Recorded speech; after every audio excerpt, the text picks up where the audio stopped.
As Malaysia pushes forward with plans to acquire 30 ex-Kuwaiti FA Hornet multi-role fighters, regional defense watchers have turned their attention to the Philippines, questioning whether Manila could, or should, pursue a similar route to reinforce its own air power.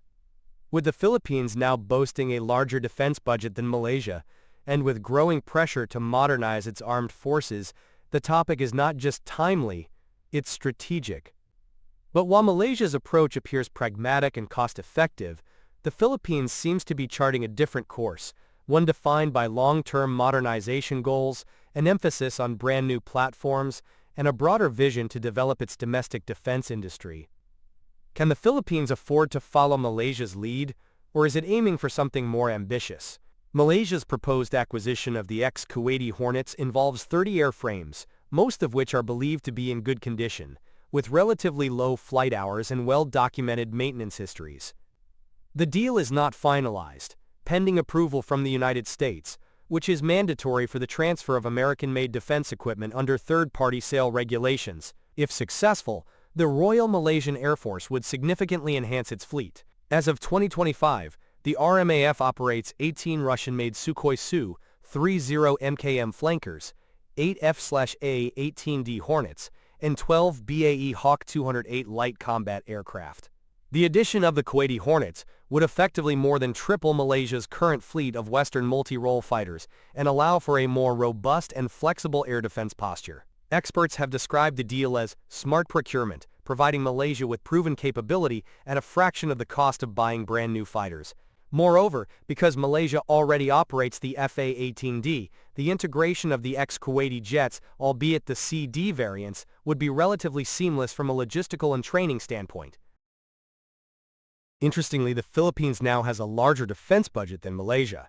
Under President Ferdinand Marcos Jr., Manila has taken unprecedented steps to strengthen its military in response to intensifying tensions in the West Philippine Sea and broader Indo-Pacific region. For fiscal year 2025, the Philippines has allocated 50 billion Philippine pesos, approx. 875 million United States dollars, specifically for the Armed Forces of the Philippines Modernization Program, up from 40 billion Philippine pesos in 2024. Even more striking is the long-term commitment. President Marcos has approved a 1.89 trillion Philippine pesos, approx.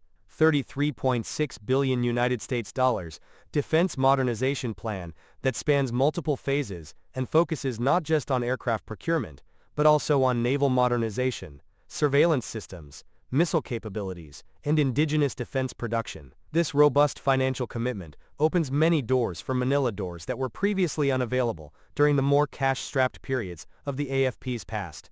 Rather than pursuing second-hand platforms, the Philippine Department of National Defense has made it clear that the focus is on acquiring new multi-role fighters. In 2024, the DND issued a request for proposals for 40 brand-new fighter aircraft.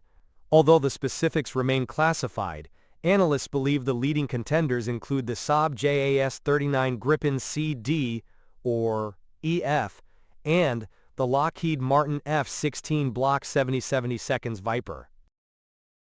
One of the most overlooked yet crucial elements of the Philippines' defense trajectory is its commitment to building a domestic defense industry. In late 2024, President Marcos signed into law the Philippine Defense Industry Development Act, a sweeping reform aimed at revitalizing local defense manufacturing, technology development, and export capacity. The law introduces fiscal incentives, such as tax breaks, import duty exemptions, and soft loans for private sector players willing to invest in defense production. Additionally, it allows for easier technology transfers, public-private partnerships, and prioritizes procurement from local companies whenever feasible. This policy signals a paradigm shift from merely being a buyer of weapon systems to becoming a co-developer and producer. While this strategy won't bear fruit immediately, it positions the Philippines to reduce dependency on foreign suppliers and tailor military hardware to its own operational environment in the long run. Given the benefits of the ex-Kuwaiti Hornets' affordability, availability, and proven capability, why isn't the Philippines pursuing a similar deal? There are several reasons. Integration challenges. Unlike Malaysia, which already operates the FA-18D, the Philippine Air Force (PAF) does not have existing infrastructure or training pipelines for Hornet variants. Introducing an entirely new platform would require significant investment in training, spare parts, and maintenance facilities. Operational strategy: the Philippine Air Force is focused on building a fleet of newer aircraft that can meet modern battlefield demands and remain relevant for the next 30 years. The Kuwaiti Hornets, while capable, are legacy platforms and may not align with long-term modernization goals.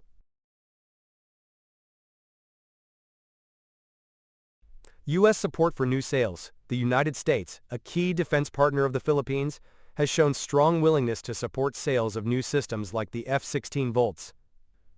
Washington's posture may favor direct sales over third-party transfers to ensure compatibility with current technologies and security protocols. Aviation readiness and interoperability: the PAF is keen to align its systems with those used by major allies in the Indo-Pacific.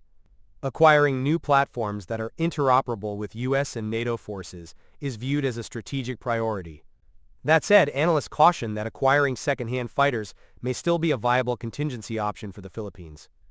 Should the procurement of new fighters stall due to financing hurdles, delivery delays, or geopolitical developments, the government may revisit the idea of sourcing used platforms, including the Kuwaiti Hornets or surplus aircraft, from allies like the United States or South Korea. Moreover, second-hand aircraft could serve as stopgap solutions, bolstering fleet numbers while the PAF awaits delivery of new platforms.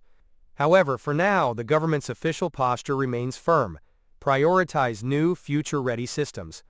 Malaysia's acquisition of ex-Kuwaiti F/A-18s is a pragmatic move to strengthen its air defense quickly and affordably. The Philippines, with a larger budget and broader ambitions, is opting for a longer-term strategy, one focused on acquiring modern multi-role fighters and nurturing a domestic defense ecosystem.